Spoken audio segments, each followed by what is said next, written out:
Hi friends, Sunday எடுத்த vlog தான் இது. இப்போ பார்த்திங்க அப்படின்னா நம்ம அம்மா வீட்டிலலாம் இருக்கும்போது நம்ம சண்டே மார்னிங் 10 மணிக்கு தான் நான் எழுந்திரிப்பேன்.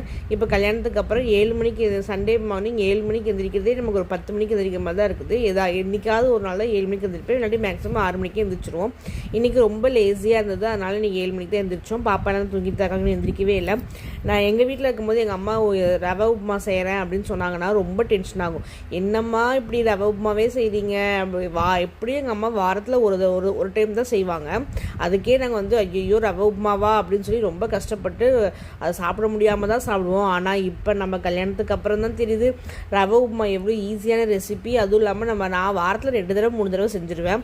ஏன்னா நம்ம அர்ஜென்ட்டுக்கு என்ன இப்போ 7 மணிக்கு தான் எழுந்திரிச்சேன். பாப்பா பக்கத்து அடுத்து எழுந்திரிச்சிருவாங்க. எழுந்திரிச்சோடனே பசி எடுத்துரும் டிஃபன் தண்ணி என்ன செய்கிறது அப்படின்னு பயங்கர கன்ஃபியூஸ் ஆகும். இந்த மாதிரி ரவை இருந்ததுன்னா ரவை உப்புமா கலந்து கொடுத்துருவேன்.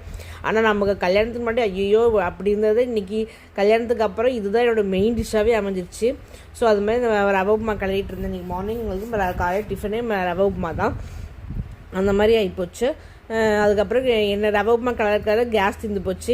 இந்த மாதிரி ஒரு சோதனை நம்ம சண்டே அன்றைக்கி தான் வரும். நம்ம என்றைக்காவது நம்ம லேட்டாக இருந்துச்சு ரொம்ப ரிலாக்ஸாக பண்ணலான்னு நினைக்கும் போது தான் டென்ஷன்ஸ் அதிகமாக வரும். இந்த ரவை உப்புமா கலரி முடிக்கிறதுக்குள்ளே நான் பட்டப்பாடு ஐயோ கேஸ் தீர்ந்து போய் அந்த கேஸ் தீர்ந்து போனதுனால கண்ணடுப்பில் அந்த டவா வந்து செட்டே ஆகலை. அதுக்கப்புறம் இன்னொரு டவா வச்சு அதுலேருந்து இதை மாற்றி பாத்திரம் நிறையா சேர்ந்து அதெல்லாம் கழுவி அப்பாப்பாப்பாப்பா போதுன்னு ஆகிடுச்சுங்க. இந்த சண்டே ரொம்ப வேலை பிஸியாக இருந்தது. மார்னிங்கில் ரவை உப்புமா சாப்பிட்டு அடுத்து நாங்கள் வந்து கடைக்கு போயிட்டோம். ஓகே ஃப்ரெண்ட்ஸ், இந்த வீடியோ முடிச்சுக்க. ரவை உப்புமா செம்ம டேஸ்ட்டாக இருந்துச்சு. கல்யாணத்துக்கு முன்னாடி அது ரொம்ப கஷ்டமாக இருந்துச்சு, கல்யாணத்துக்கு அப்புறம் அதுதான் நம்ம கை கூடுது. ஓகே ஃப்ரெண்ட்ஸ், இந்த மாதிரி உங்களுக்கு எதாவது இருந்தாலும் ஷேர் பண்ணுங்கள். நம்ம சேனலை சப்ஸ்கிரைப் பண்ணிக்கோங்க. பாய்.